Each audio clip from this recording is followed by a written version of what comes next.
Good evening, everyone. I would like to call to order the January 13th, 2025 Lake Washington School Board meeting. Let the record reflect that all school board members are present and accounted for, as well as two of our student representatives, Soneri and James, this evening. The board values public participation and engagement in the meetings of the board. Board meetings will continue to be live streamed on the LWSD website and are available for viewing following the conclusion of a board meeting as well. The public are always welcome to email the board at boardmembers@lwc.org. Director Guthrie, will you please read our land acknowledgement this evening? Certainly.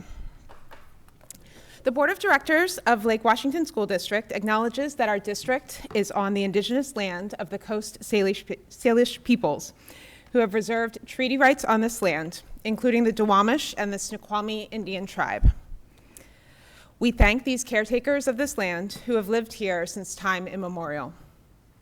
We commit to continue collaborating with our Native community to teach the indigenous history of this land and these local tribes to all children of the district.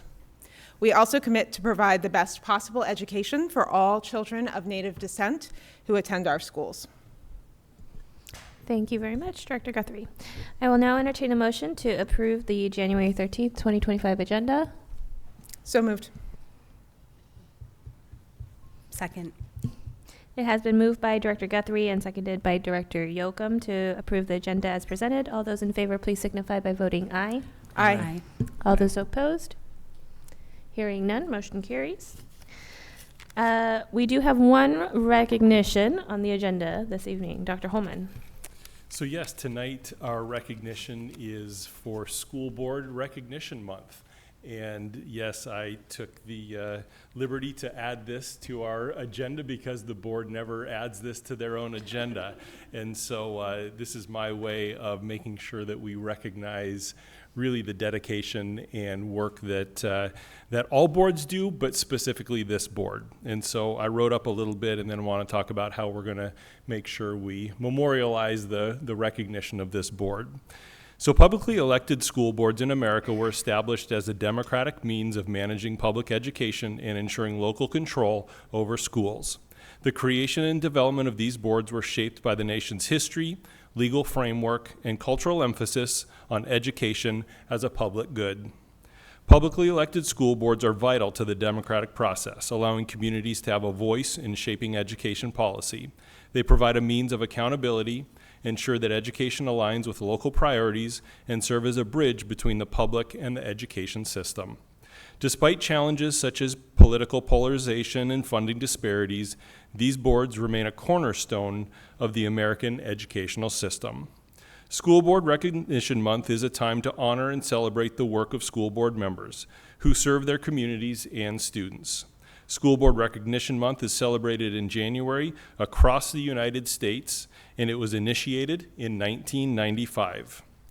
We intentionally publicly recognize our school board and their role in public schools as they are elected officials who volunteer their time and probably just as much their energy to ensure schools are responsive to the needs of students, their communities, and to make improvements for future generations. The Lake Washington Board of Directors has been recognized as a Washington State Board of Distinction for 4 consecutive years. The commitment to focusing on student outcomes and experiences demonstrates a commitment to this community and students. This board takes an active interest in their role by focusing on their specific areas of responsibility, exceptional policy, focused monitoring for accountability, and participation in activities such as school visits, professional development, community engagement, and supporting operational committee work. The students, families, and community in Kirkland, Redmond, and Sammamish are fortunate to have this board leading this district. Thank you for your dedication and commitment to this work. It changes the lives of young people, which makes this unique and meaningful. And to memorialize School Board Recognition Month 2025, we'll be reaching out to each of our schools this year and donate a book to a library in every one of our Lake Washington School District schools, which will have a placard recognizing all of you as board members donating to our libraries. And so thank you for your service. It truly is meaningful. Thank you very much, Dr. Holman. It's always really awkward when you do that. It's okay. Well, I've one more awkward thing because we are going to post this on social media. And so Ava would like the board and student reps to come down front so we can get a picture, so we can get this posted and recognize you in a different and much more formal manner. I was wondering why Ava was here.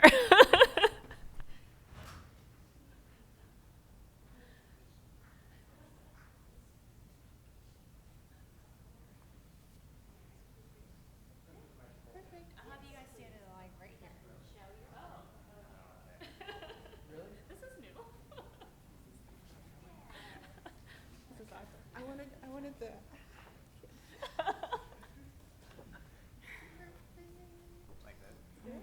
Can we have the other one where we have the student? I there? know. Is that what you said?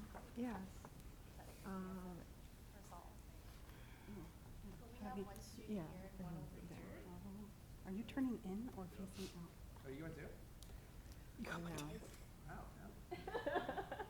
Okay, everybody look this way.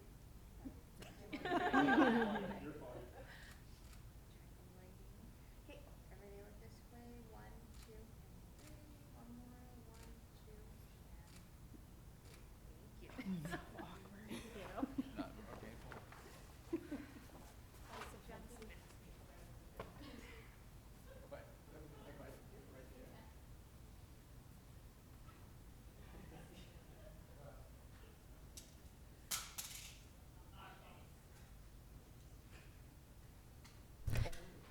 Thank you, everyone, for bearing with us while we did that. The next item on our agenda this evening is public comment. The Board of Directors of Lake Washington School District welcomes the public to the business meetings of the board and encourages community engagement. The board dedicates 30 minutes to hear from the public during the public comment period of the meeting, with each individual provided up to 2 minutes to speak. Participants should not expect a response from the board at the end of their comment, as we dedicate this time to listening to your voice and would like to get as many members of the public an opportunity to speak as the time allows. Members of the public can sign up to participate on the district website at lwsd.org/board/public comments. Sign up closes at noon on the day of the board meeting, and comments will be offered in the order of sign up. I believe we've got 2 people signed up for public comment this evening. That's really distracting. Our remote public commenter is listening to the Gotcha. So we've got 1 virtual and 1 in person. I think we're starting with our virtual public commenter. As we dedicate this time to listening to your voice and would like to get as many members of the public an opportunity to speak as the time allows. Members of the public can sign up to participate on the district website at lwsd.org/board/public comments. Sign up closes at noon on the day of the board meeting, and comments will be offered in the order of sign up. I believe. Okay, so Anaya, I believe. Whenever she's ready.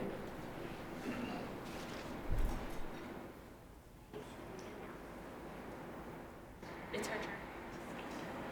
We're ready for her.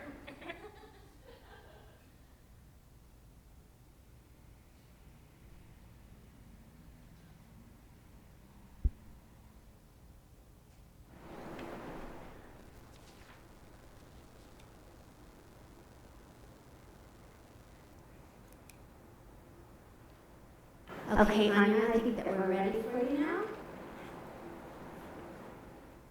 And 1 second, we'll have to unmute you.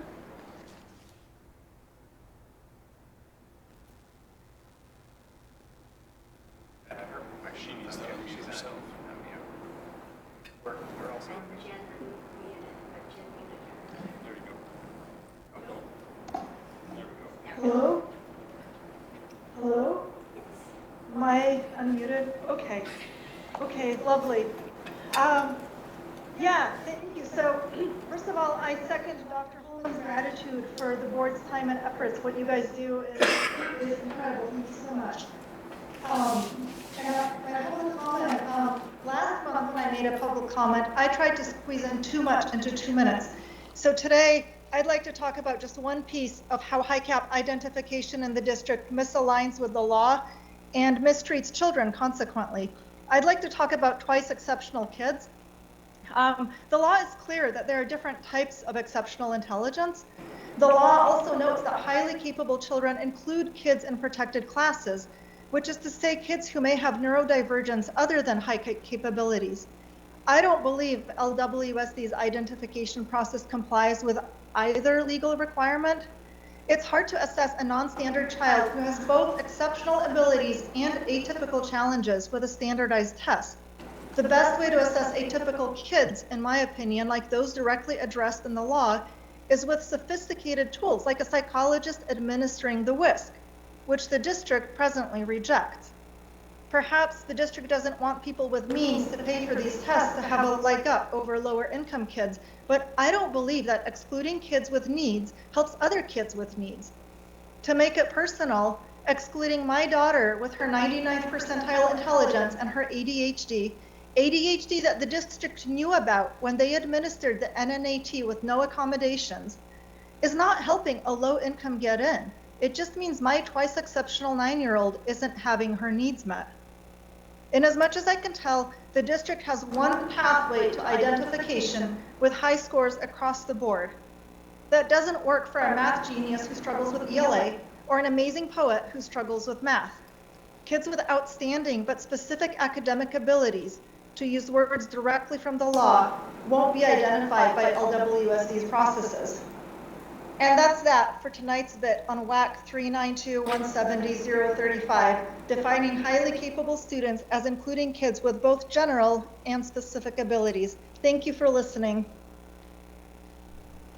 Thank you very much.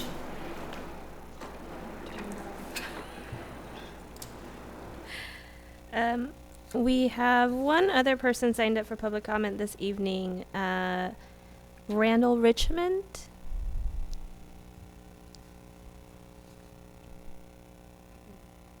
Hello. Is this working? Oh, yeah, it is. My topic is not nearly as lofty. My name is Randall Richmond, and I have been a resident of Redmond for 30 years. I have property that is adjacent to the Rose Hill Middle School. Let's see, I've always loved being there. And last summer, I'm going to play what I hear for 8 hours a day in the summertime, if you'll bear with me.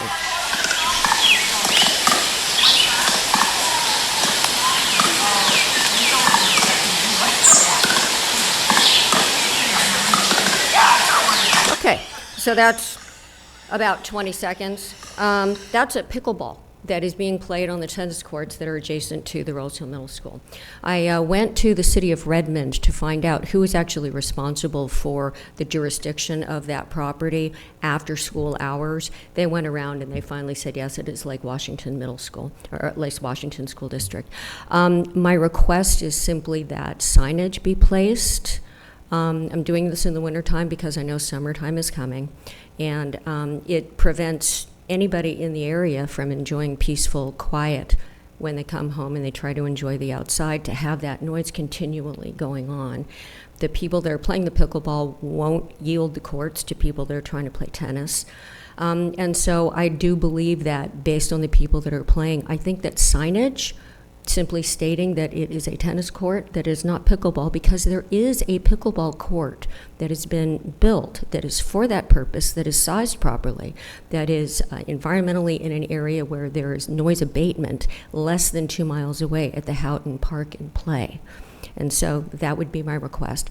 I understand that I'm not going to get a feedback right now, but what I don't know is, and maybe I can work with Teresa, who I can communicate with to try to get this ball rolling in the wintertime, and see if maybe that's something that the school board would consider doing. Thank you very much for your time.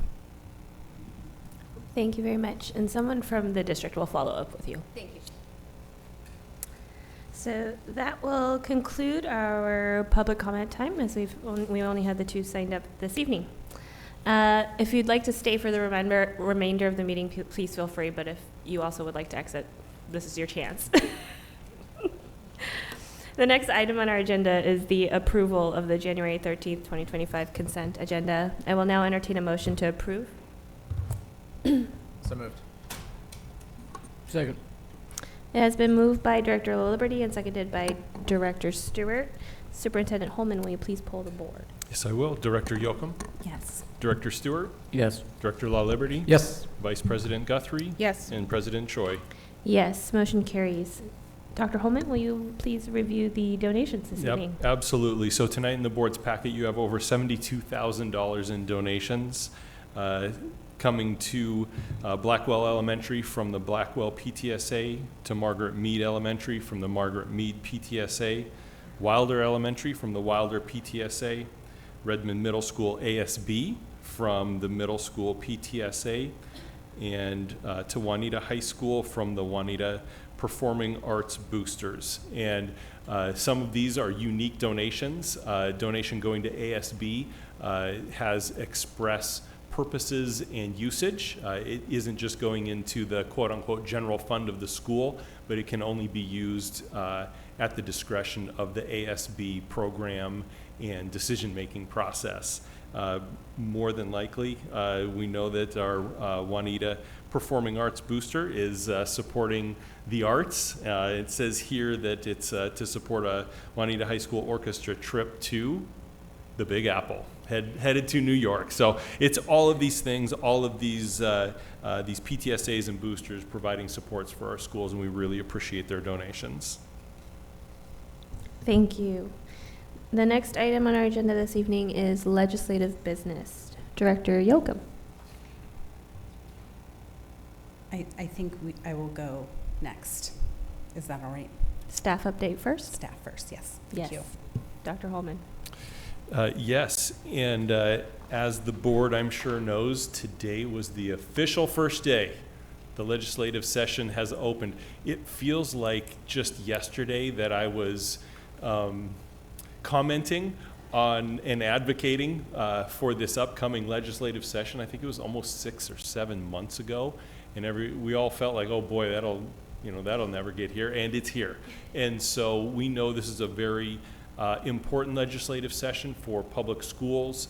We also know that the state has a revenue shortfall that they've identified, and yet their paramount duty continues. And so we know that it's amazing, even though today's the first day of the session, the work that our legislators have been involved with started, weeks and weeks, if not over a month and a half ago, in terms of really understanding the bills that they bring forward, sponsorship of bills. There's a thing called pre-filing of bills, which happens really in December.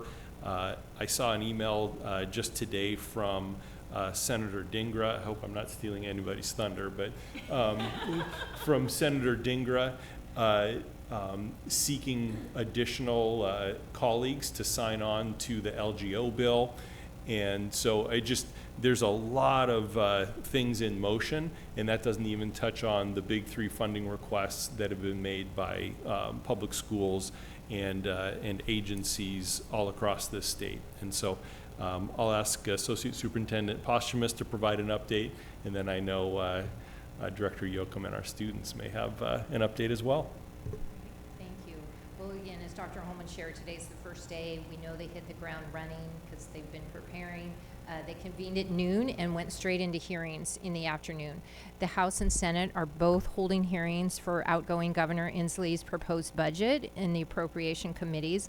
One of these bills will likely be the vehicle for the eventual budget proposal from the legislature. So we will be submitting written testimony advocating for full funding in alignment with our legislative priorities of the big 3, special education, transportation, and MSOC. Governor-elect Ferguson has shared some priorities of his eventual budget proposal.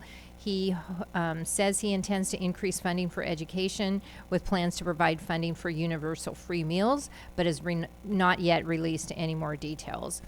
On Thursday, the Senate Early Learning and K-12 Education Committee will hold a hearing on Senate Bill 5095, which is Senator Dingra's limited general obligation bond bill, the one she sent an email to asking for additional sponsors. So President Choi and I will be attending the hearing in Olympia so we can testify on that bill in person. We will also testify that same day on Senate Bill 5186, which is a proposal to reduce school bond voter approval threshold from 60% to 55%.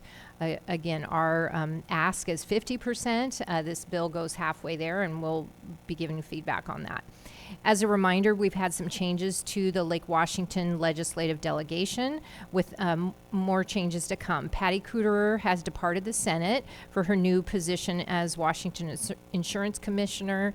Vandana Slater, formerly the House Representative, was appointed to the Senate seat, and Redmond Council member Ashman Salahuddin, was appointed to take over in the House. Tanya Sen was selected to lead the Department of Children, Youth and Families, and a replacement will still need to be appointed. So that's all I have. Thank you. Thank you. Director Yoakum.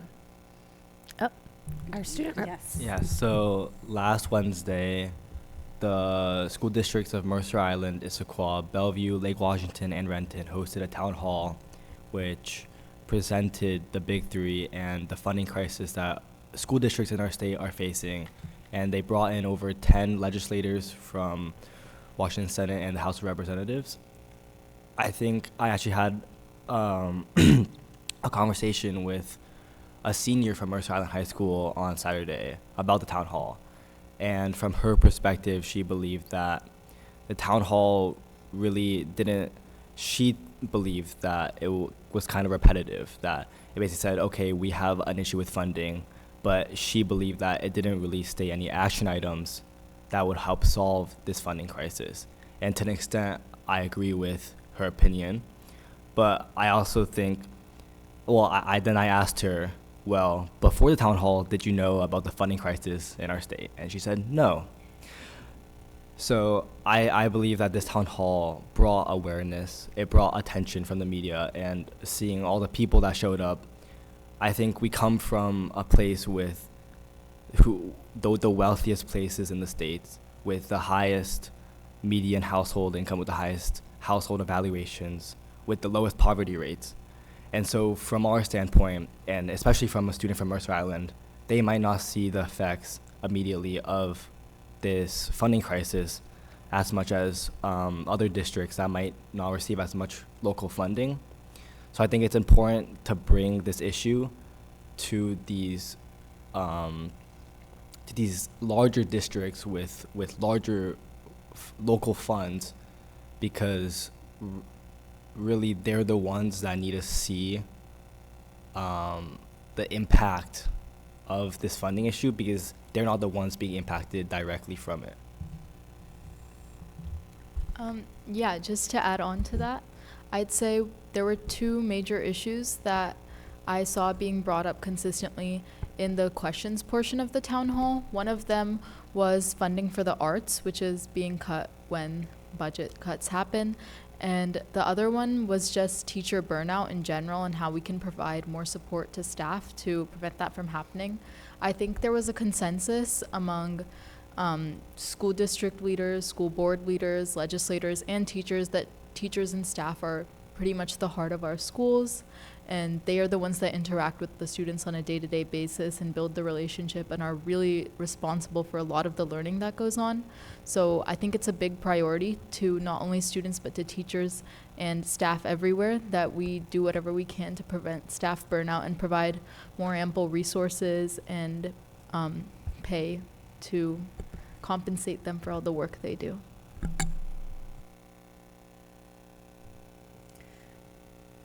Thank you. And thank you for being there as well. And thank you for everyone else who showed up. I apologize I was not able to be there.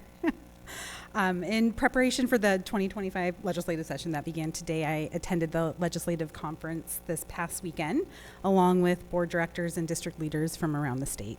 This event continued to just really hit home the big three legislative priorities and served as a reminder of the need for our unified messaging over these next few months. I attended a session on K-12 funding, which is a complex and often misunderstood system. And it was really nice to actually receive a summarized history of all the lawsuits, the bills, prototypical school funding model. I also received some more in-depth information and speaking points about the big three that I'm happy to pass along to anyone. Yesterday morning, and it was yesterday, that we heard from Senator Wellman and Representative Santos, the K-12 Education Committee chairs. Senator Wellman said that she will fight for $1.1 billion for Washington State education, but doesn't think we will get more than that. She also said that there will be no new unfunded mandates coming through her committee. Representative Santos talked about her priorities around educator shortages, student well-being, and isolation and restraint. Two of her comments stood out to me.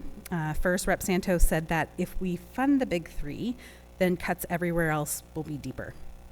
She said that these cuts everywhere will impact services for all kids. And I was curious if that was a good environment to say that comment with that audience. I did appreciate her final comment in her question. She said that we are trying to educate 21st century students in a system that was built in the 19th century. How do we design an educational system that works for students of today?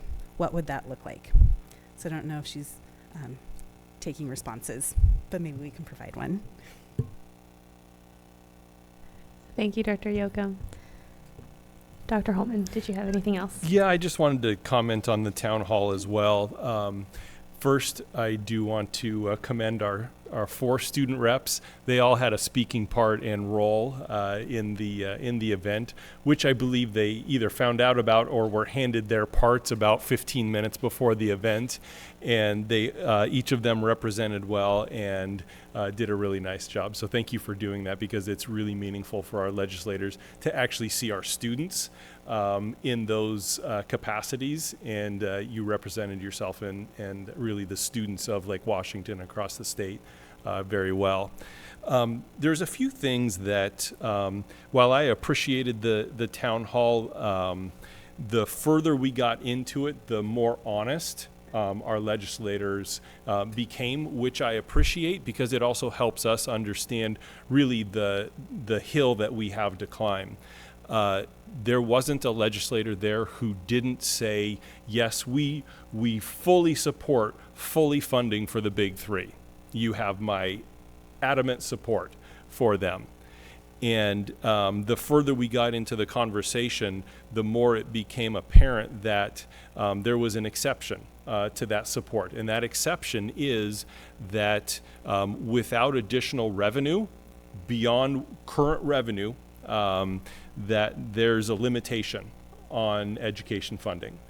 And so it's with that we need to continue to advocate on behalf of students, because our state's constitution places education as, I believe our constitution says, the paramount duty of the state. And so it is essential that we continue to advocate for full funding. I appreciate $1 billion, and when you're trying to cover a shortfall of nearly $4 billion, that really does not get to the extent that school districts across the state require to get to a place where they can actually start thinking about how do we educate 21st century students and really make substantive modifications to the experience for kids. Many school districts are in crisis, and when you're in crisis, you're just focusing on how do I survive tomorrow. You're not focused on how do I ensure that the experience of students today is exceptional in such a way that they leave our system prepared, prepared, for what they're entering into. And so I appreciate our delegation and our legislators showing up, because that does take courage. I think they received feedback, they received questions that were tough, they gave answers and some honest answers along the way, which I think is important for us in our communities all to recognize, that this is not something. I'm actually shocked. I would be shocked to see $1 billion at this point come towards K-12 education, and that is why we need to continue to advocate. Thank you, Dr. Holman. The only other thing I would add is my understanding is this was one of hopefully a few additional town halls that these districts are hoping to put on during the rest of the session. And if that is the case, we will make an effort to notify our community of future events that they can turn up at and help with our advocacy effort. The next item on our agenda this evening is updated policy language for OE3. Dr. Holman. Okay, so the board adopted new policy language related to Operational Expectation 3, and so tonight I'm bringing back superintendent interpretation and indicators, and so that we can monitor it this school year, actually. So I think I'm bringing it back a little later than anticipated. So. The board went through an effort to evaluate prior OE3 and OE9, and the decision was made to consolidate those into a single policy, which the board adopted, I believe, May 6th. It is now OE3, Communication and Community Engagement. This actually goes back to how the policies were aligned maybe 5 or 6 years ago. And so OE9 was set to sunset, but we brought it back to life. And now OE9 actually represents the board's sustainability policy. And so that's all documented in board docs and all of that, but it's just an important reminder as we go through this. And so as part of the board's governance model, the board adopts policy. The superintendent then goes through an exercise of interpretation, and what that really is my effort to define succinctly what I believe the board is attempting to communicate to me in terms of the values the board holds and the direction that you're offering through policy. As part of this, we also kind of confirm indicators of compliance. And indicators of compliance aren't the data, but they're the references to the data that will be coming, which is the monitoring and the accountability that the board holds the superintendent to for both operational expectations and results policies. And so tonight, you've adopted policy, and so tonight is just a review of my interpretation and indicators. And I think since we have, 9 different policy sections, why don't we go policy section by policy section? I'll do 3.1, go through the interpretation, the indicators, and some potential comments about the indicators. And then if the board has questions about the interpretation or indicators, just a wholesale, you missed it on that one. That's what this process is about, is making sure that we are in unison related to the interpretation and an agreement related to indicators. And so 3.1 states to strengthen individual and collective capacity to improve schools by supporting those community-led initiatives that promote student success. I interpret this to mean that school improvement efforts are best achieved through co-design, collaboration, or partnership.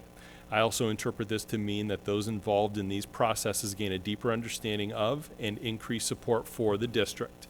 I interpret this to mean that our community becomes stronger through these collective efforts to promote student success. I've identified 4 indicators of compliance. First is the number of families, educators, and community members participating in committees, task forces, or other district improvement initiatives. You'll notice that it's district as opposed to school by school. That was intentional language in the indicator. The second indicator there states evidence of frequency and diversity of stakeholder engagement events held by the district. So again, looking at the types of engagement efforts that we're participating in, and are we actually reaching out to a breadth of families as opposed to just kind of singularly focusing on one stakeholder group. The third indicator there, number of formal partnerships established with community organizations. And I know we report this in one of our other OEs, and so I don't want to report the same data, but I also think partnerships is meaningful in OE3, and so would want to make sure that it's either we're just referencing that other OE or providing different data. The last one there, evidence of continuous school improvement plans being updated based on family and community input. Director Krieger provided some comments around this, and one of his comments was, well, at its simplest level, isn't that just compliance with the law? Yes, and that's part of our operational expectations is sometimes it's, are we compliant with the things that we're compliant with? And so, yes, it's as simple as that because the law actually requires our schools to update their plans based on family and community input. And so that's 3.1. Director Yoga.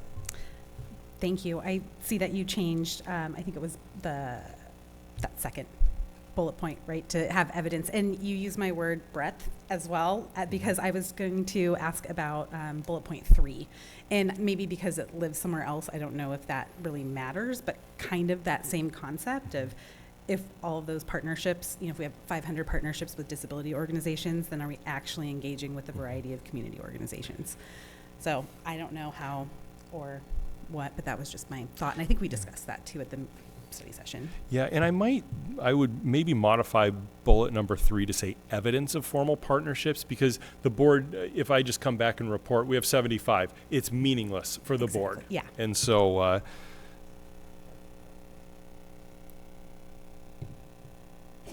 okay. Dr. Guthrie. And one other thing to add to that, and also to the second bullet point, is something around the impact too. So I'm envisioning, yes, the evidence of formal partnerships, and not necessarily describing every single one of them, but it would, I think, be helpful to have a little bit of narrative, not just like we partnered with organization X, but maybe highlighting a few of sort of what was the actual impact of that partnership, to understand that a little bit better. Same with the stakeholder engagement events. You can determine what the evidence of impact is. Is it a post-event survey? Is it the number of attendees? I think it could be different things for different events. But really, really defining not just that a bunch of activity happened, but what changed as a result of that, or what is happening now in our schools and with our students that wouldn't be happening if it weren't for one of these things. I wrote down for both of those, benefit and outcome. Anyone else?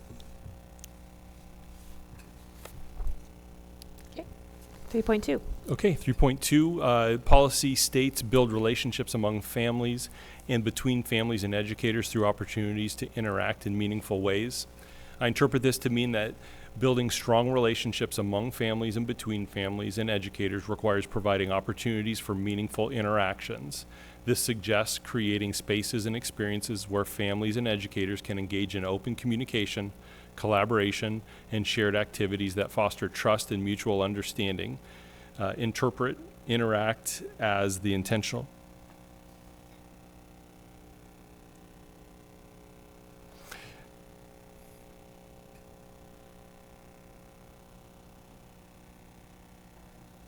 I interpret interaction as the intentional ways in which stakeholders engage with each other and the district.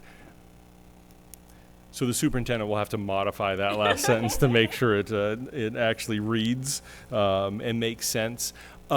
Even as I was writing this, trying to measure relationship is difficult. And so all of the measurements will be proxies. And so indicator 1, evidence of school-hosted events focused on family and educator engagement. That would require us to do outreach to our schools. And I don't think the board wants a laundry list of every school activity, but again, highlighting some of the maybe unique, authentic engagement efforts. Bullet 2, survey results measuring family and educator satisfaction with communication channels. And my colleague wrote back, we would have to write a survey item for this because we don't currently measure this. And so we would actually have to figure out how we are measuring bullet number 2.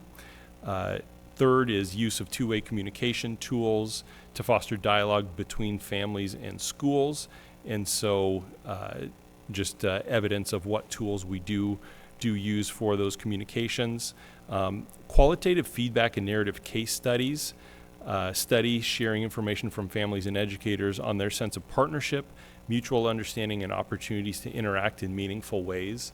And my thought about that is we already provide the board with a number of reports, and in particular our annual equity report. To me, this could almost be a part of that report as opposed to just creating something separate, because that really, as we think about many of our families have great access and they have ample communication to understand their child's program, but we know that there are communities that have less access, less opportunity, they're less connected to their schools, and there's some consistency within that community with that feeling and experience. I think that's what we would want to document and report to the board, because it's really about ensuring that all of our families have that same level of rigorous experience, partnership with their schools and educators. In the last bullet there, evidence of stakeholder involvement in district level decision-making processes. Again, reporting district level and the various processes that we use to engage community.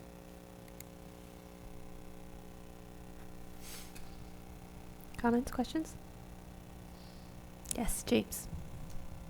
To me, the last indicator on 3.2 is really similar to the first indicator on 3.1.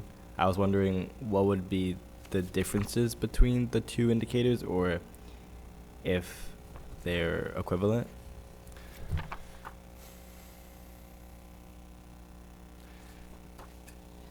So I think we would have to, they are very similar. We would have to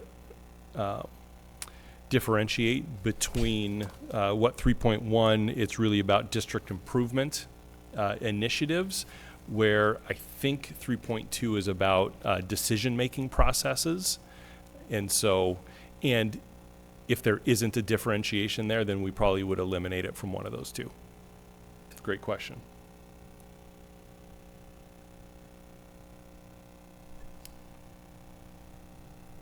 Anyone else? I was thinking while you were talking about the first bullet, the first indicator, evidence of school-hosted events, it might be worth considering having it part of our school visits, because that's direct qualitative evidence, and we rotate through our school, so we would be able to see kind of an array of, or hear about an array of kind of opportunities. Just a thought. Yeah, and then the evidence could be documented in the write-up. Yes. 3.3. 3.3.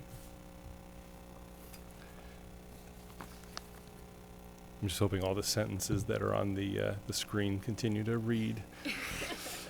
So 3.3 policies, seek out and value the perspective of families in recognition of their source of knowledge, expertise, and solution. Interpretation, I interpret this to mean that when the district makes decisions affecting students, schools, and programs, there's a deliberate effort to share information and gather input or feedback. I also interpret this to mean that families' lived experiences are intentionally integrated into the engagement process helping to inform decision-making and guide the direction of the school district. And so indicators of compliance, first is evidence of public meetings, forums, or town halls held to share information about district decisions. Again, that's a pretty low bar, but it's really just about documenting how are we continually sharing information. Second bullet, evidence of district-wide communication updates on key decisions, and so how are we looping back with those that that we've initiated communication with or who are impacted by decisions. Third bullet point there, availability of language resources to ensure equitable access to information. This probably gets, there's probably more of a narrative response to that. We heard Rahinia a couple of times come and share with the board, but we know that language access is crucial, essential for our families to participate in their child's educational program. Fourth bullet there, evidence of feedback channels, such as surveys, focus groups, suggestion forums, online platforms, like all of those pieces. And I'm as I'm thinking about that, what's the benefit, what changed because of it, and what's the like what are some of the components to it, not just did you do something, but did you do something and what did you do with the information you received. Next bullet, active recruitment of diverse family participation in school and district advisory councils, task forces, or committees. And so as I think about the various task forces, work groups, a couple come to mind specifically at the district level and at the school level. I think of our building equity teams. There's active recruitment of diverse families to have a variety of voices participating in that. And then anytime we are developing our task forces, our curriculum committees, like all of those components, we actually work to have a diversity of not only representation of identity, but also thought. Like, what are people bringing that will help us fully evaluate and think through the activity or the focus area. And the last one there is improvements in family satisfaction with district responses as measured through surveys or interviews, and would need to define that and develop a method to collect data around that. Yes, Suneri. I just had a question on 3.3 for the indicators.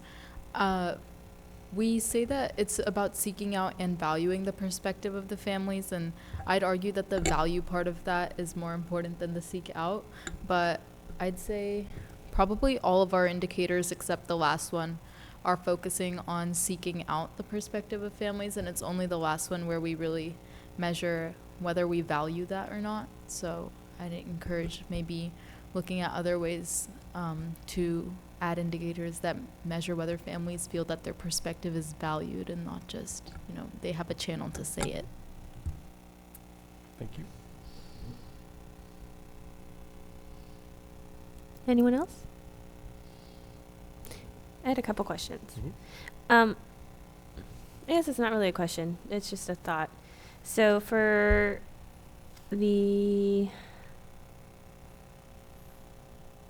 example, for the second indicator where you have evidence of district-wide communication updates on key decisions, I'm reflecting on a similar indicator where we had, we were given, a number of emails or newsletters that got sent and the number of kind of a list. And for me, in this particular one, I think it's almost more valuable if you have a case study example each year of the flow of communication, if that makes sense. And I think it would bring about the value component, because I'm thinking of any district-wide initiative that we do, there is always this trajectory of communication. There starts with emails and then surveys and then feedback and then thought exchange and then meetings and then a town hall, and we're always kind of reflecting back to what we received in prior communication while also moving in the direction that we're trying to go. And so I think that's a more relevant example or an indicator of compliance potentially. And then each year, you know, you could pick one or two from that year that you'd want to highlight. Just a thought. And then the second to last bullet, active recruitment of diverse family participation, school and district advisory councils, task forces, or committees.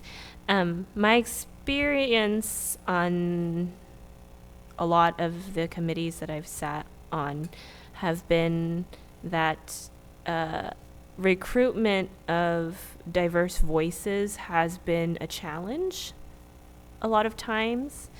And rather than reporting on like the percentage of diverse voices that were recruited or the number of families that are participating, I think it would make it be more valuable to me if it was an indicator on maybe the strategies we are implementing to recruit diverse families versus the outcome, if that makes sense. Yep.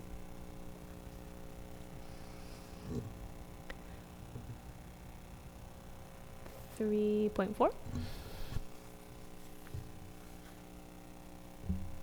Okay, 3.4, policy states work to ensure that families have the information and resources they need to support their children's learning. I interpret this to mean that that efforts should focus on ensuring families have access to the information and resources necessary to effectively support their children's learning. I interpret this to mean that the district has a plan that ensures all families, regardless of their unique needs, have access to information about their child's academic program, enabling them to understand and actively participate in their child's learning. So 4 indicators there. First, availability of academic resources in multiple languages and formats. Second, evidence of updates provided to families regarding their child's progress and academic program. And again, that is probably going to be consistent data provided to the board, because our consistent updates for families regarding their child's progress, there's report cards, there's data from if you think about elementary, middle school, FastBridge data, there's standardized test scores. So there's some, and so I'm just kind of thinking out loud. I don't know if that really provides the board with meaningful data to evaluate this policy, but as I think about what data could be brought forward, those are the types of data that that we would bring. There's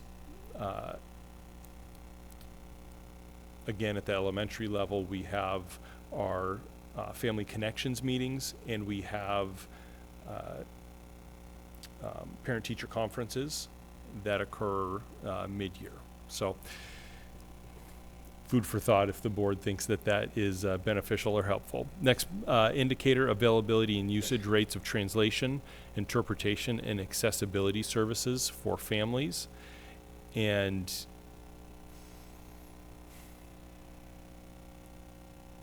I don't know if it's about availability or if kind of the usage and benefit, again, is more helpful for the board. And the last one there, evidence of workshops, trainings, or informational sessions offered to help families navigate academic programs.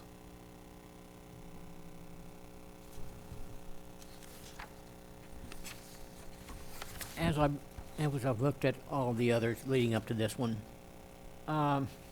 we talk about having evidence coming up. It seems like we're missing a boat somewhere of evaluation of the evidence and evaluation of the effectiveness of the tool.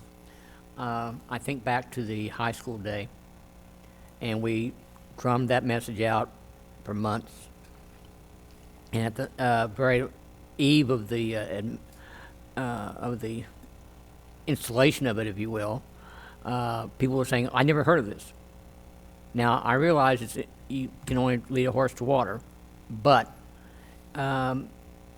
maybe we need to start looking at an evaluation of our tools along with the evaluation of the evidence to show that it actually was effective outreach and effective two-way communication as opposed to shouting into a void. Just a thought. Suneri? When I read 3.4, I'm not sure if maybe I interpreted it wrong, but I didn't read it as like only academic learning. I know like more and more, especially recently, we've been prioritizing social emotional learning as well, and most of the indicators seem very focused on academic learning. And I do think there's a little bit of accessibility when, like, for parents here, or a lack of accessibility for parents learning about their child's like social emotional learning, because that, especially in elementary school, that mainly happens through parent teacher conferences, which everyone knows a lot of parents, you know, work jobs where they can't take off time to come to parent teacher conferences, or they work far away. And then I've realized that through the indicators, the only ones where we really provide updates in that other than conferences are, you know, the little comments you get on report cards underneath your grades if your teacher decides to leave a comment, and those also tend to be very minimal and usually a template. They're not very personalized. So I was wondering if there was any indicator, any way we could make it more equitable for parents to learn not only about academic learning, but also like their child's behavior and social emotional learning in school. Great. Any other thoughts, comments, questions? 3.5. Okay, policy states provide educators with opportunities to learn from families and community members to encourage reflection on practices. I interpret this to mean that the district has clear expectations and strategies to ensure that educators and families can engage in productive, meaningful dialogue about student learning.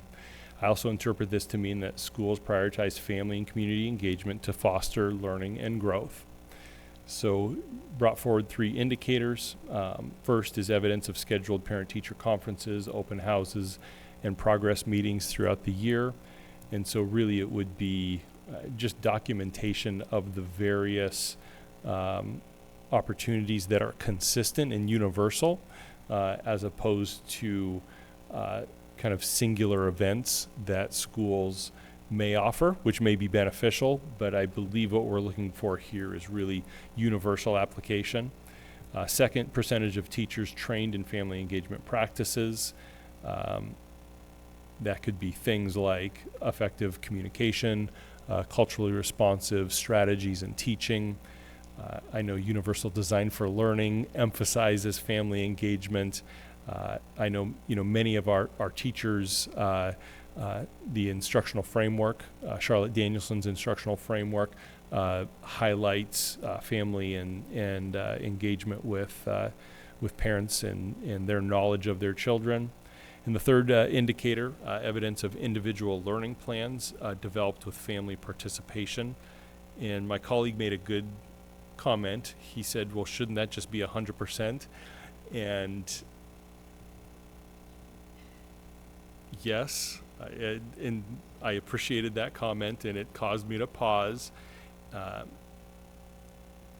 And we don't have learning plans for, like a documented learning plan for every student, such as an IEP, a 504. We have plans for our students that qualify for multilingual services, and it's the family participation. I think that's the key.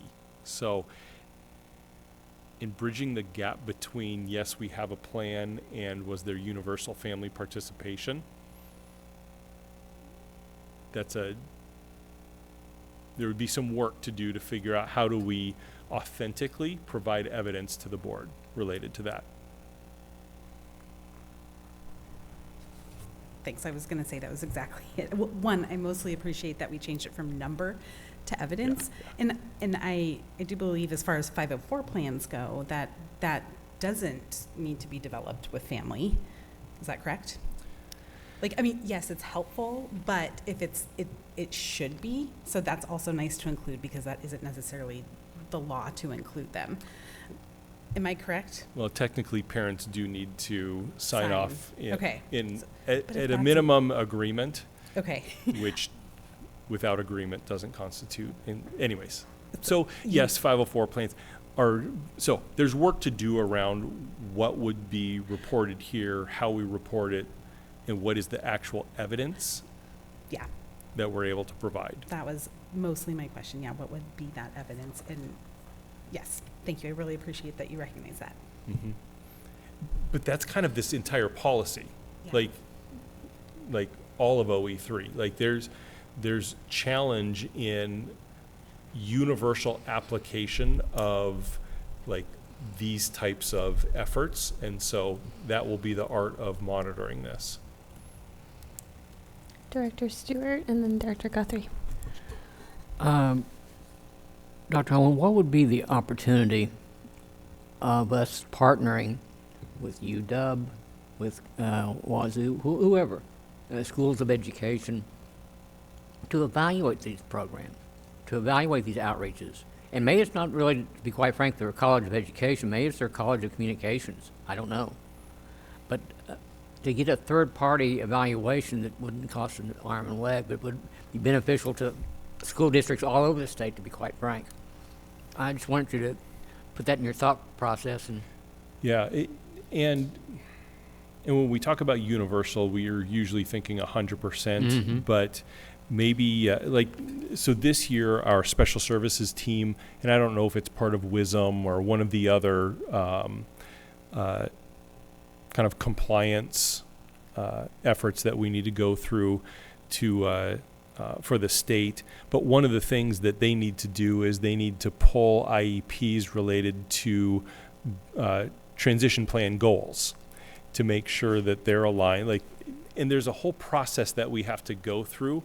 Well, that's a trove of data related to that portion of the IEP process. And so it's kind of causing me to wonder, is there a way to do like a cross-section related to family participation in the development of plans, as opposed to trying to say authentically, 100% of IEPs were developed, but maybe more taking a focus area, similar to what President Choi was saying earlier, a focus area to say, here's a training we did, here's how we're evaluating it, and here's kind of the cross-section that we either pulled, street data or had focus groups with staff and families, because it would be interesting to hear feedback from a staff member and a family member related to their experience around the process.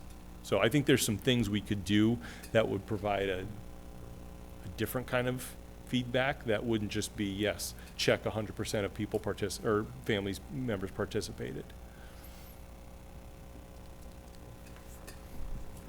Yeah, and building on that a little bit too, it would be interesting to hear opportunities that come out of that. So not just compliance, but are there gaps as well, which, with the standard that the board uses, that's okay, or it doesn't necessarily, the operational expectations, just it needs to be, I forget what our language is, reasonable interpretation or something like that. So I think it would be okay in monitoring to highlight, hey, we think we're in compliance overall, and also here's some color commentary that we got out of this data around that has highlighted some opportunities for improvement. Also, another thing that I wanted to throw out here that just kind of came up as I was reading through this one was that we've been talking a lot about student growth goals and what that means for our educators, and this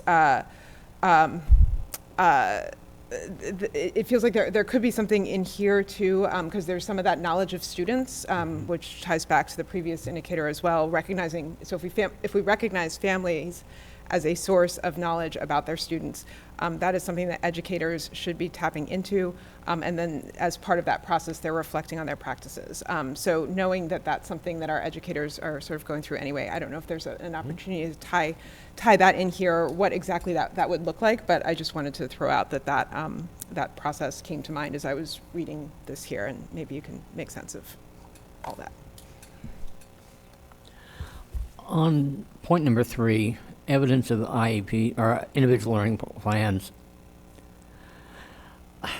one of the problems that I know our family encountered was the last-minute IEP production. It's got 24 hours before the IEP, and all of a sudden we get a copy. And I'm wondering if we also, when we talk about the evidence of these plans, that we have notation of evidence of effective timing of these. I mean, if you have a very shallow, if you will, IEP, very narrow one, that's one thing. But you have a complicated IEP, especially for a kid with diverse needs or that is very, is a may even a multi-chapter, it seems like at times, IEP, that there needs to be evidence of timely delivery of that IEP. I know that I think California has an actual state law that says you have to have X number of days before. And I don't think we'll ever see that happen in Washington State. But if we had a standard and then we were able to document that we met that standard X% of the time, especially on the more complicated IEPs. Yeah, so Director Stewart, I actually wrote that down as a note under 3.4 because it says work to ensure families have the information and resources they need to support their children's learning. I'm also thinking about that's why we have documented and publicized our late start and school closure timelines. So there's other timing aspects to our communication that are really essential to families. You're pointing out, a pretty detailed and in-depth learning plan that families need time to be able to digest and understand, to be able to truly participate. Yeah, especially the ones that are the more in-depth for the complicated student, and also for the completes, has a range of topics. It seems one of the problems in that aspect is the IEP team shows up, and if teacher X, Y, or Z can't show up, all of a sudden they insert an administrator who has qualifications in that subject. Well, that doesn't exactly feed the bulldog. It doesn't help the IEP team, really. They need to have the person who is there, who understands the student, knows the student. And I realize the schedules are a bear to get around, but still, it's a part of the evaluation process, I think. Anyone else? I had one question. When I read 3.5, it's really about making sure that we are encouraging our educators to reflect on their practices, not whether or not something is just being done, but really more of thinking back to how it went and maybe how it might change in the future. And when I read, for example, the third bullet, evidence of individual learning plans developed with family participation, I don't know how that encourages reflection on the practice. So I'd be curious to know if the district ever surveys families post IEP meetings about their interpretation of how their meetings went, and if that feedback is provided to the staff that participated in it. I would imagine that would be a really great opportunity to just kind of shoes on the other foot, right? Like, everybody participated in this together, and we left it feeling this way, and it's just a learning opportunity and an opportunity for reflection about how it went. And I feel like that is the goal of 3.5, not that families were consulted. It's more about how it was perceived and what can be changed, and just a thought. Yep. 3.6.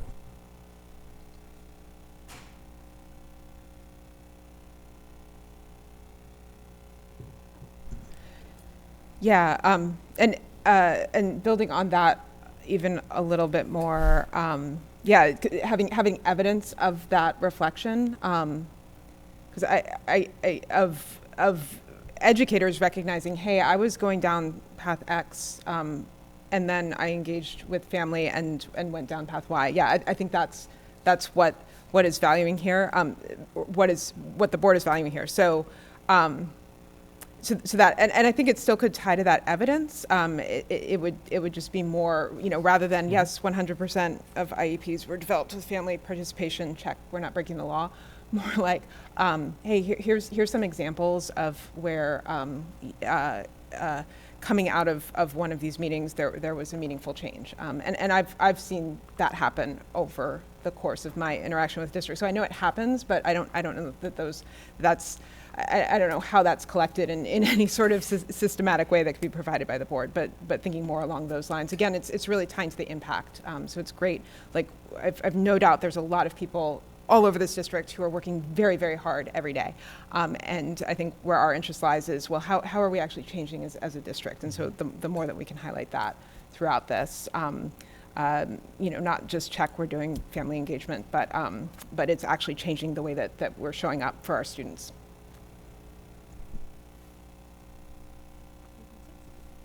Okay, 3.6, ensure stakeholders have a voice in decision-making and the factors which influence them are transparent.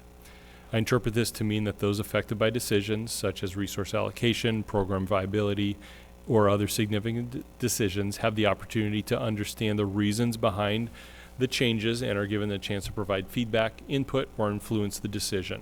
I also interpret this to mean that the information is presented in an honest and open manner. Indicator 1 is availability and dissemination of decision-related information, reports, presentations, FAQs on district platforms. Second item there, indicator there, survey data on stakeholders' perceptions of transparency, openness, and trust in district communications. Again, that's a data point we don't have right now. We would have to develop that and add that to a survey protocol. Next is narrative information of changes or revisions to policies or resource allocations based on use of equity analysis tool to determine who is closely impacted, engagement with that group, followed up with clarity of expectations moving forward in a way that's accessible. That's kind of that case study idea. That's not documenting everything, but really unpacking something that's meaningful to unpack. And the last one there is evidence of schools integrating family and community input into school improvement plans and decision-making processes.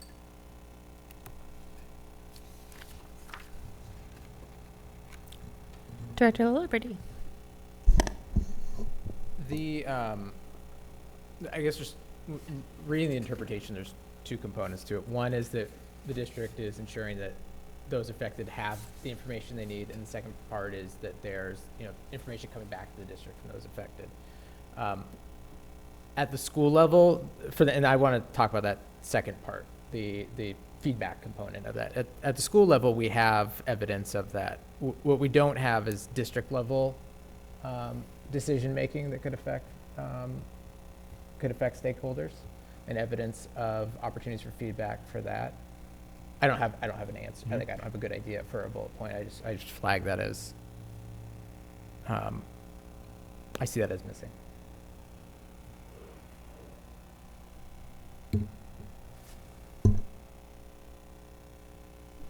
Anyone else? 3.7.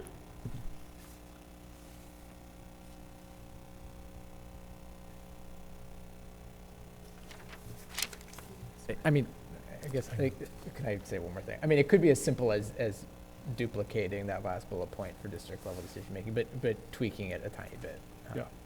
Yep. Okay, 3.7, ensure that decisions regarding students begin with, prioritize, are informed by, and are responsive to family goals and concerns.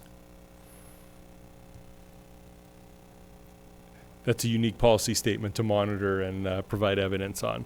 I interpret this to mean that decisions prioritize student outcomes while also considering the broader system when making resource allocation decisions. Furthermore, I interpret that family input is essential in shaping decisions, and responses to family concerns should be thoughtful and integral to the decision-making process. 2 indicators, evidence of changes to resource allocations tied to initiatives aimed at closing achievement gaps or improving student outcomes. So kind of the evidence related to centering our students. And the second indicator there, annual reports that include metrics on student outcomes, resource allocation, and stakeholder engagement.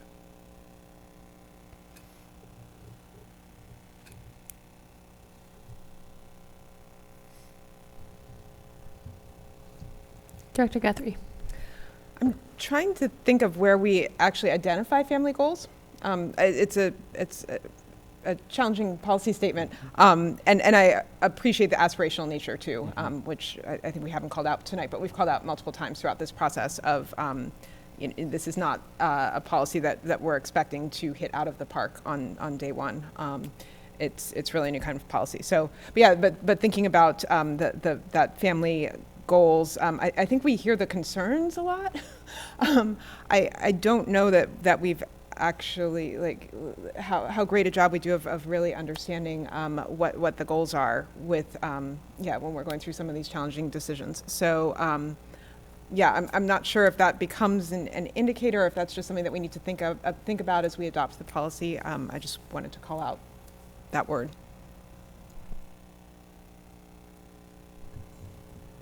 Suneri?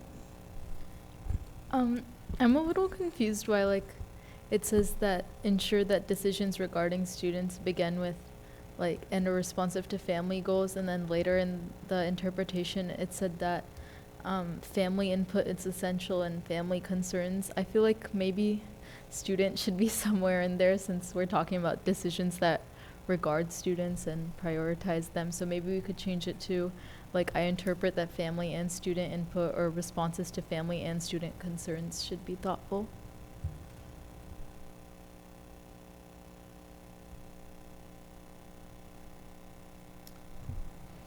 Director Guthrie.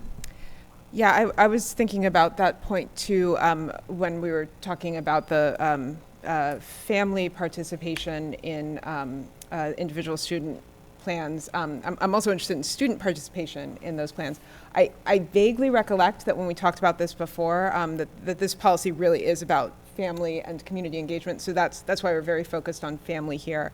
And I don't actually know that there's a place elsewhere in policy where we call out that student aspect for either Suneri's point or the specific ones that I'm making. So maybe that's just reviewing some of our other policies and calling out that the board absolutely values student voice, student engagement in their education, and just making sure as we've kind of gone through and thought about where we're getting family input, that we also have corresponding policy around student input.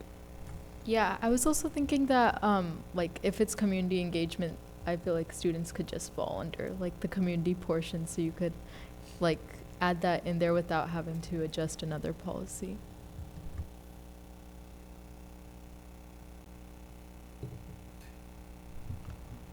Anyone else? I would like to call out students, though, because I think students are actually unique. Yes, you are also part of a community, but also a very important voice, and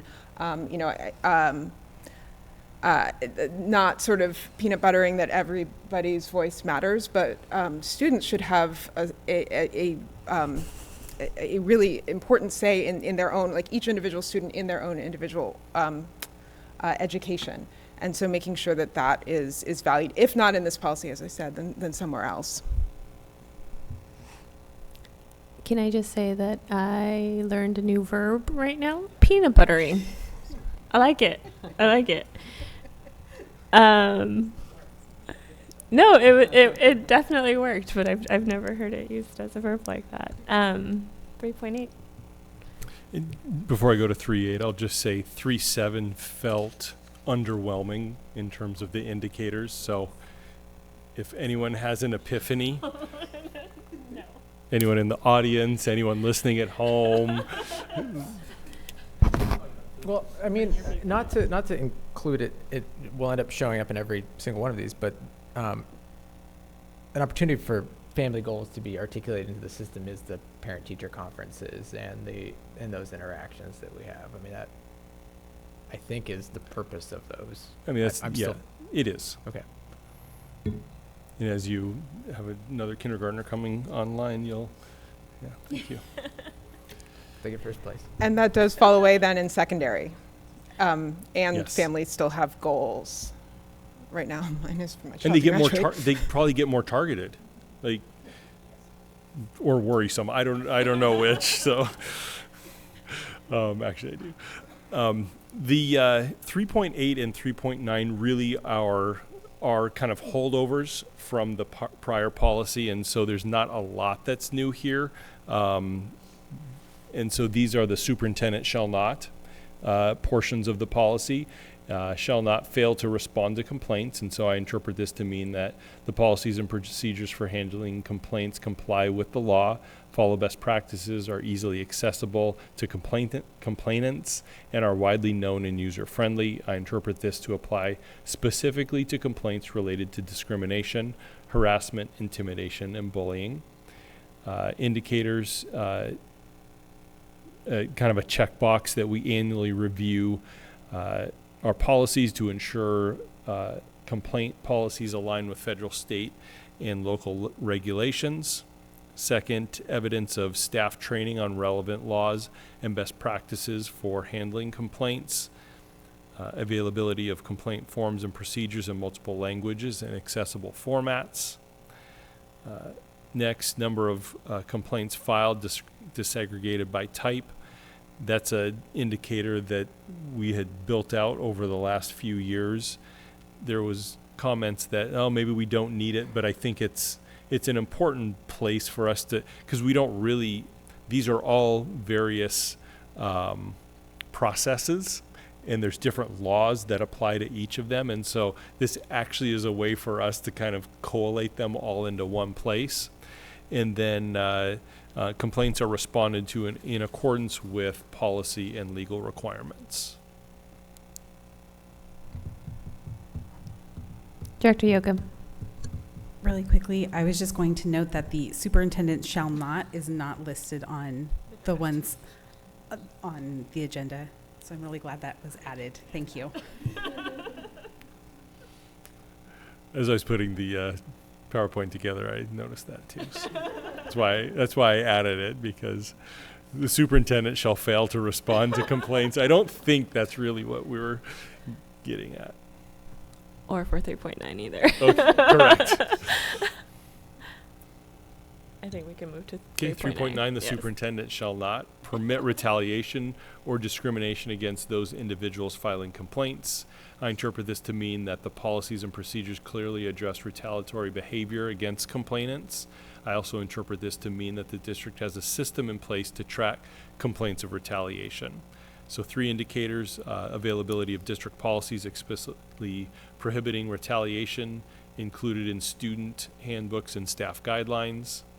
Next is evidence of training provided to staff, students, and families on recognizing, preventing, and reporting retaliation. And finally, number of retaliation complaints filed, disaggregated by type. Questions, comments? Nope. Okay, so next steps on this. I have some work to do, some modification. I already knew that would be the case, so that's why I said modify based on feedback, and I appreciate the feedback and comments.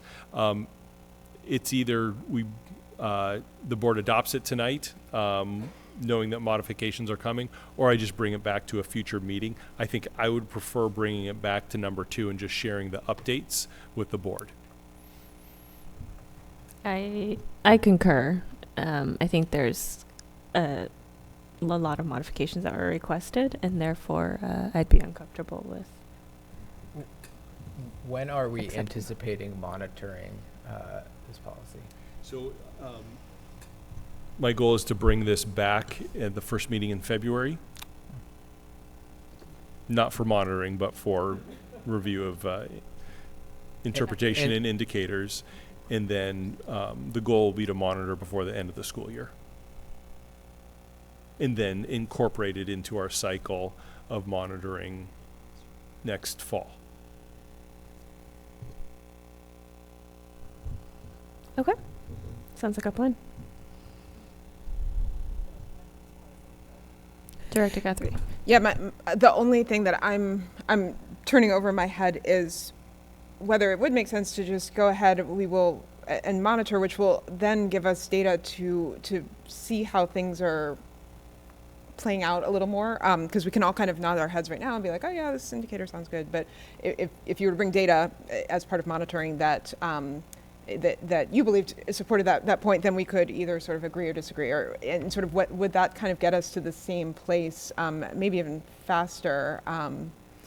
I could go either way. I don't feel really strongly. I think either way, but that's just another thing that I wanted to throw out, is that it might, if we proceeded to monitoring, part of monitoring could also be like, oops, we really missed on that one. Let's rethink this. And would it be easier to have that conversation with data, or yes, do we want to just look at the indicators again, given that yes, we did have some feedback? I have an opinion on it, and because of the extent of the modifications we've kind of discussed, I would be hesitant to ask staff to pull a bunch of data from monitoring that we ultimately might not use or want in the future. So I would be more comfortable going through the getting the modifications, going through the approval, and then discussing the monitoring of it by the end of the year, if that makes sense. Yeah. Director Yoakum. Just confirming, did you say then ideally we would monitor the end of the year and then again in the fall? Yeah, so by the end of this school year. Got it.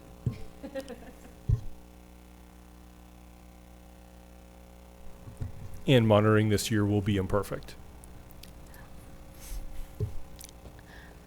Okay. I think we can move on to our next agenda item, unless there's anything else from OE3. Okay. The next item on our agenda this evening is the approval of the board summary for OE4, Personnel Administration. The monitoring report for OE4 was presented and approved at the December 9th, 2024 board meeting. I'd like to thank Director Yoakum for writing the board summary for OE4, even though she was not here for the meeting. So really appreciate that you went back and watched our discussion and wrote the summary. Thank you very much.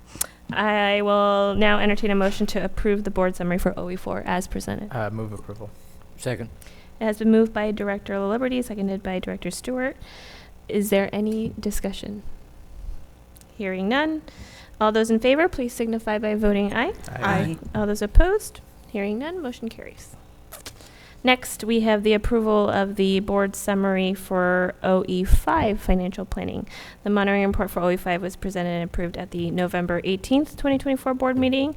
I'd like to thank Director Stewart and Director LaLiberty for writing the board summary for OE5 based on the discussion at that board meeting. I will now entertain a motion to approve the board summary for OE5 as presented. So moved. Second. It has been moved by Director Guthrie and seconded by Director LaLiberty. Is there any discussion? Hearing none. All those in favor, please signify by voting aye. Aye. All those opposed? Hearing none, motion carries.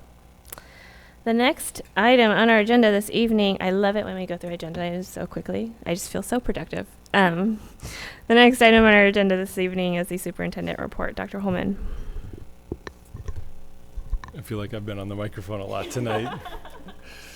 I just felt it important just to bring back that we are in a budget process right now, and it's important to remember that. It's related to the conversation earlier the reason we had the town hall last week, the reason districts across the state are in a budget process, because revenues and expenditures don't align, and the need for ample funding is real. And we still need to balance our budget. And so that is true. And so I took a community presentation I gave maybe a month and a half ago and substantially pared it down, because I'm not going to go through 45 slides with you tonight during my superintendent's report. And I want to remind us of the process that we're in. And so as I was preparing for that community event, there really are two issues that we are working to navigate right now. First and foremost is to have a balanced budget. And a balanced budget means that our revenues and expenditures are aligned, not just for next year, but planned out into the future as well. And so that is the budget that I will bring to the board in June. Will be a balanced budget that has appropriate spending reductions, such that it aligns with the revenues that are incoming, but also that we have a plan to maintain our budget reserves.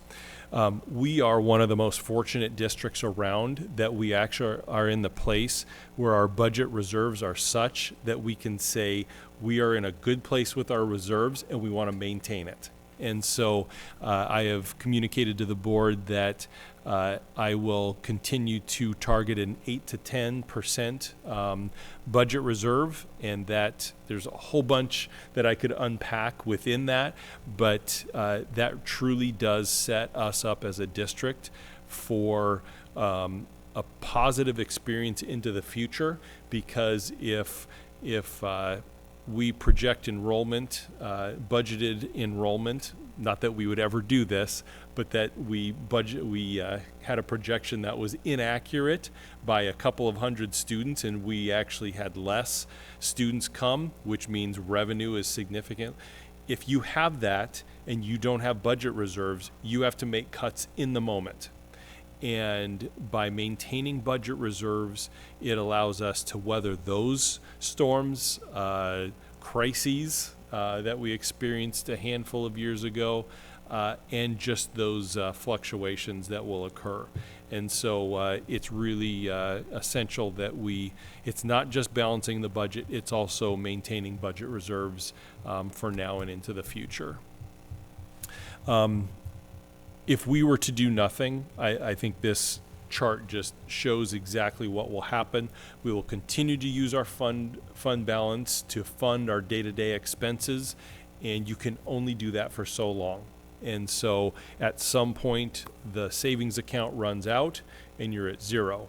The board's policy requirement for fund balance is 5%, and that's almost $30 million. When you think of our $600 million budget. And so our target is to keep it between that, $45 to $52 million dollar mark. As we go through these processes, I keep coming back to school districts' budgets are truly comprised of people. Like, that's what we spend money on, because that's who serves students. That's who keeps the organization running. And so anytime you go through a budget reduction, such as 10 million, 20 million, it's people. And that is real, and that is something that is what makes this challenging. Because as we go through these processes, we know that means that there are people that are impacted. Our short-term target is to reduce our expenditures by $11 million and then maintain that into future years. And what does this mean for Lake Washington? These changes do have impact. One thing you've heard me talk about is implementing our staffing models, and it's easy to do when you're growing. When you're growing rapidly, implementing your staffing models means, you're adding teachers and increasing administrative staffing, and like all of the models that we have, that's the easy part.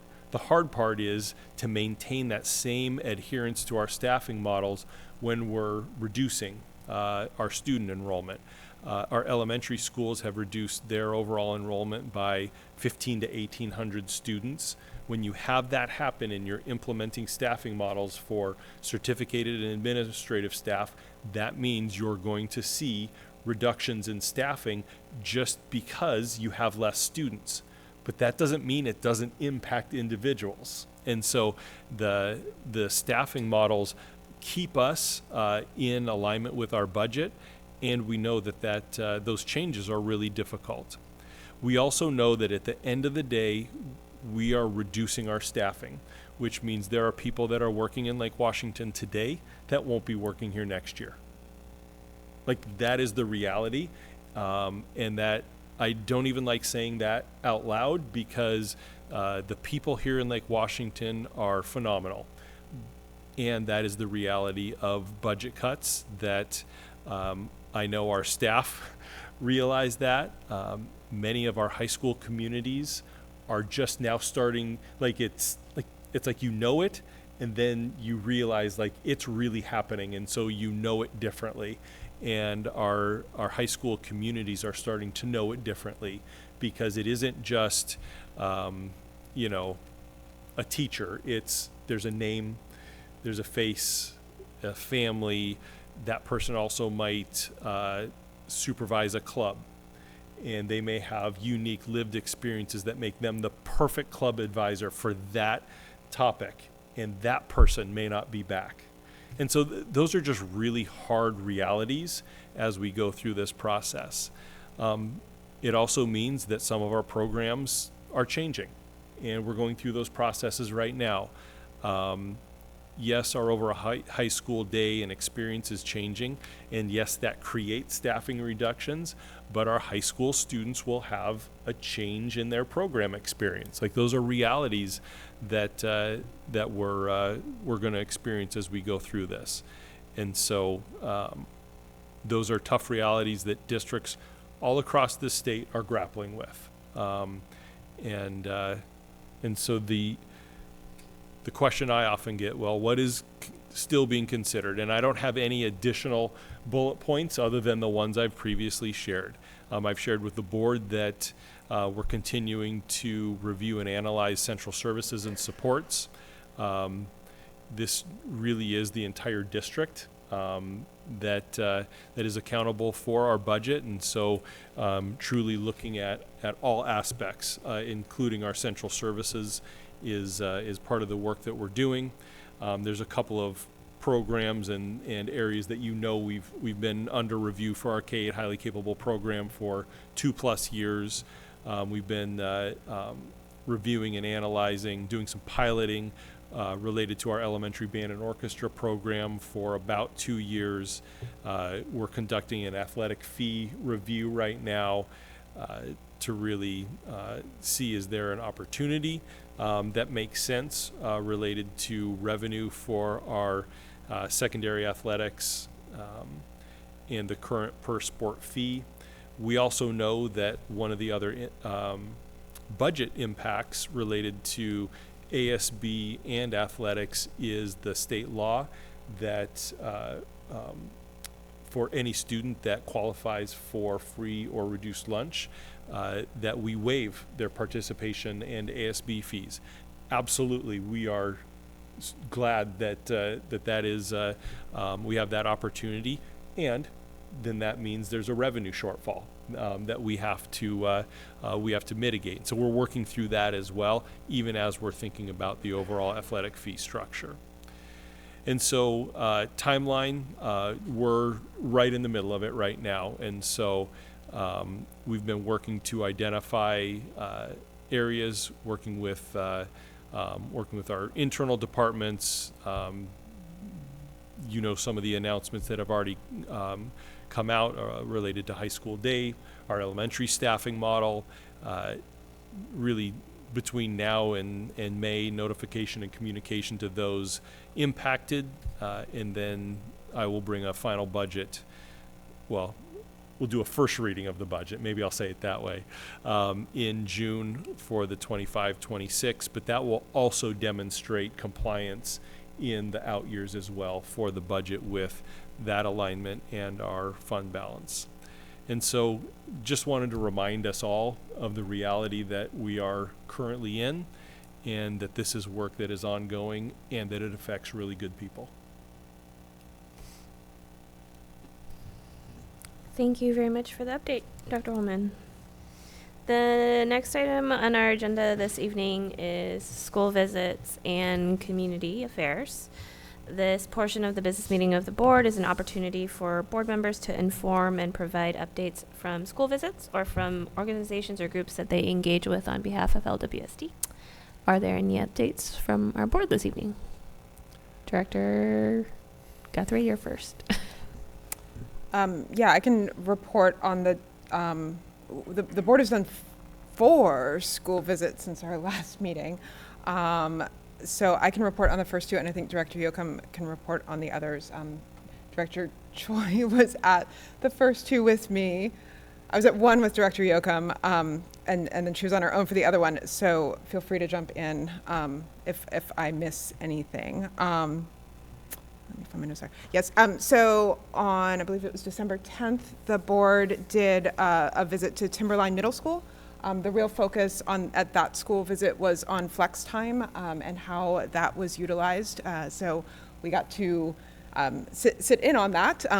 This is another one of these things that I've always heard about, and it was really great to see it actually playing out with our students.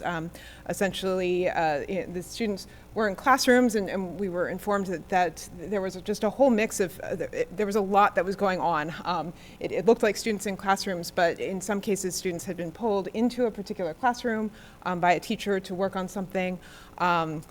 Some of the teachers, one of the coolest was that a teacher had, was working with some students and then had some, they were working on math, and they had some of their and it was 6th graders too, that was the other focus, was 6th grade. They had some of their 8th grade math club participants who were pulling out some of the, a few of the 6th grade students to work with them on math, and it was really cool to see that peer-to-peer engagement. And students getting support in creative ways. So not just teacher with students, but students with students, students working independently in a whole mix of different things. So that was great to see, and a focus on inclusionary practices there as well, of course, across the board, and just making sure that each student was getting what they needed. We got to see a CPR class in action too, which was a fun little bonus. So yeah, that was Timberline. And then that afternoon on December 10th, the board went to the Emerson campus and ran very quickly through 3 very different schools that exist on the Emerson campus. So Emerson campus includes North Star Middle School, which is a choice middle school that has, I'll call it more of a traditional school structure in contrast to the other 2 schools, which I'll get to.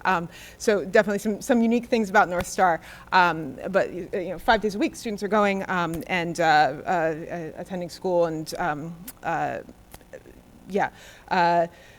then Emerson K-12, which is the district's only alternative learning experience parent partnership program. So in that, at that school, students attend on-site classes 2 days a week. The rest of the time, they're learning at home on assignments that the teachers are providing for them. There are multi-age classrooms, multiple, I at least went into a math class there that was sort of 3 different groups who were working. One was working independently, one was working with a teacher, one was working with a para, because I think those were students who, it was part of their specially designed instruction. Those were students on IEPs, all in the same classroom and just sort of working together on different things because of those, all of the classrooms are multi-age. And then the 3rd school is Emerson High School, which is back to 5 days a week, but also structured just very differently from a traditional high school. I didn't realize that rather than having sort of the traditional quarter and semester structures, Emerson High School has 8 sessions over the course of the year. and students can get credit for each session. So basically each of those sessions is 0.125 credit. And so for students who have struggled to see success at some of our comprehensive schools, which is a lot of the population that's served there, that's a huge motivator, because if you have a great September and then October gets kind of off the rails and then you're back in November, you can get credit for October or for September and November, and not feel like, oh well, I'm just out of the game till January because I just had this this blip or whatever was going on in my life.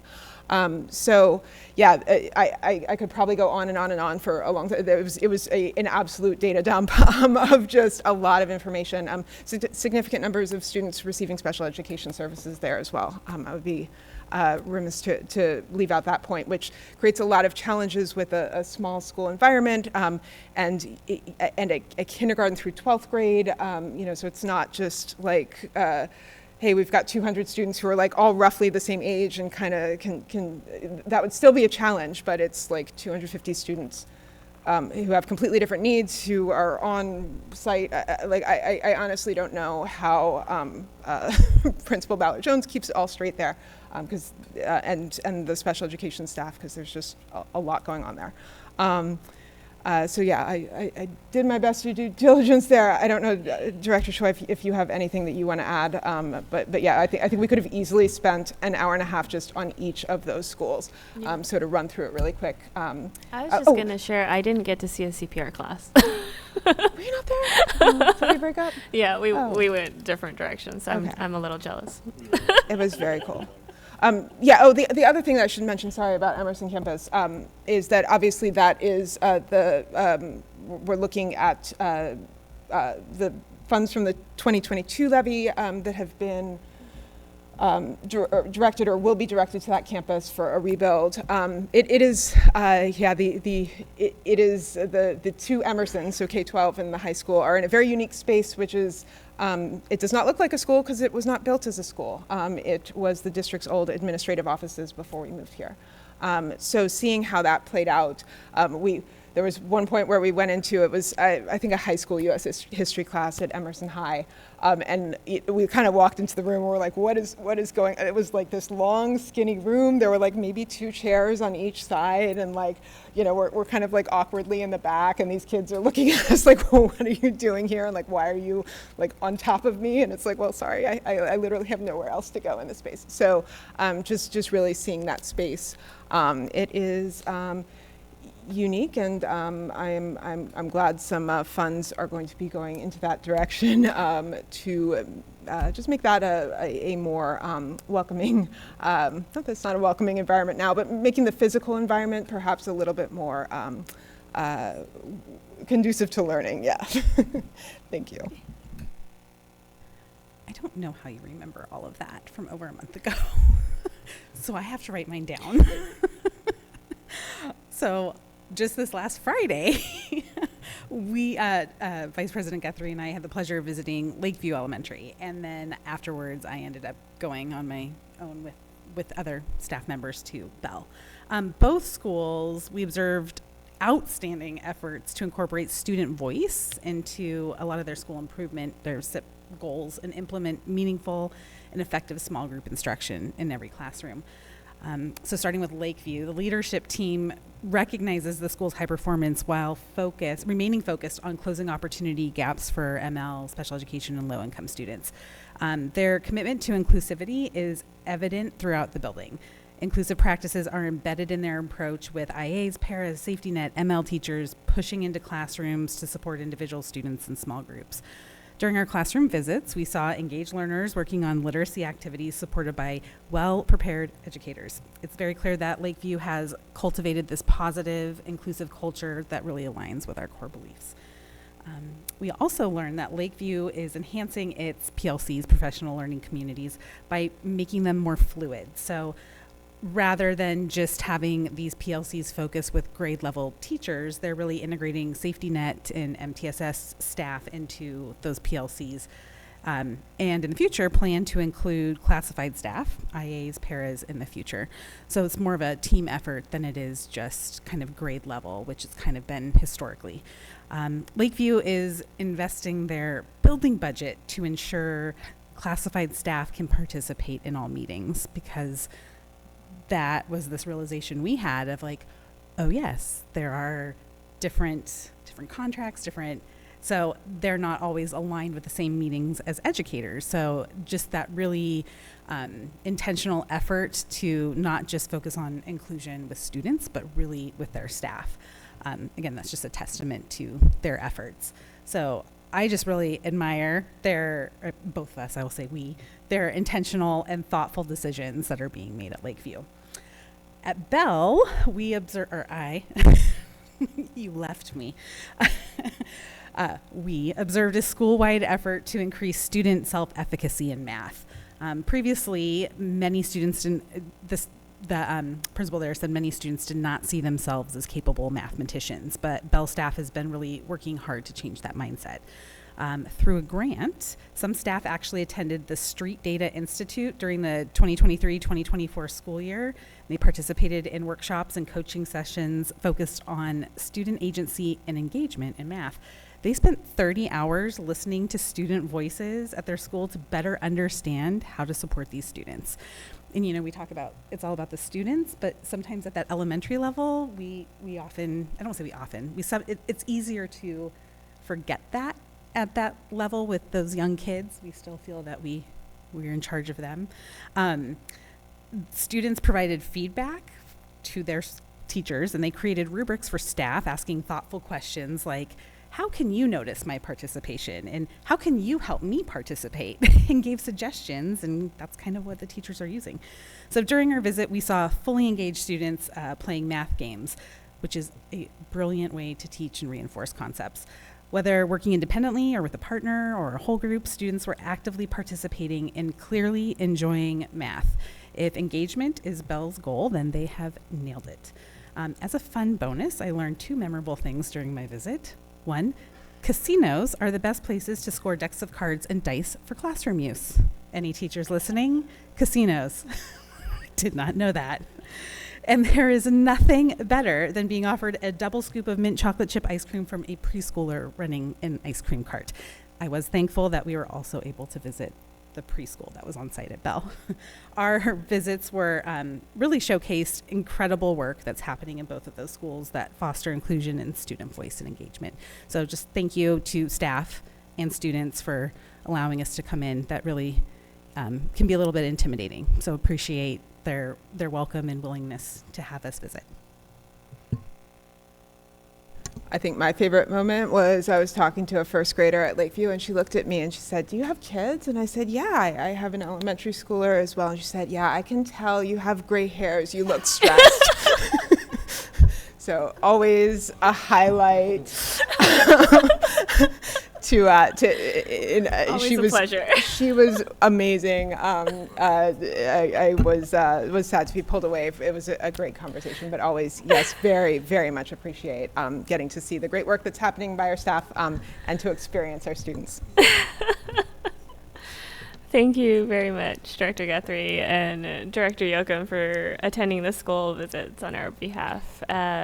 We do have 2 school visits coming up in the month of February. They will be on the 21st. We will be visiting Smith Elementary and Frost Elementary. So if you are available, please let Teresa know. Did you have something? Yes. The Dolphins. Opposite ends of the district. Yes. There's travel time built in to the schedule. All right. Next, we have committee updates. Does any board member have an update from any of their board committees? Yep. Director Guthrie? Just a real quick update. The Reading Advisory Committee, or the I think now it's the ELA, Elementary ELA Adoption Committee. I'm not sure what the technical name of it is, but met just before the break. Still just figuring out next steps in terms of curriculum and what sorts of options we're going to be looking at going forward. So yeah, that committee continues to do really great and thoughtful work, and I appreciate them as always letting me listen in.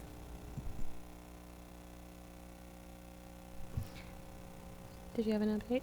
I did have one committee I attended, which was the Budget Advisory Committee last week, and then we've got the Facility Advisory Committee coming up next week, I believe. Next week.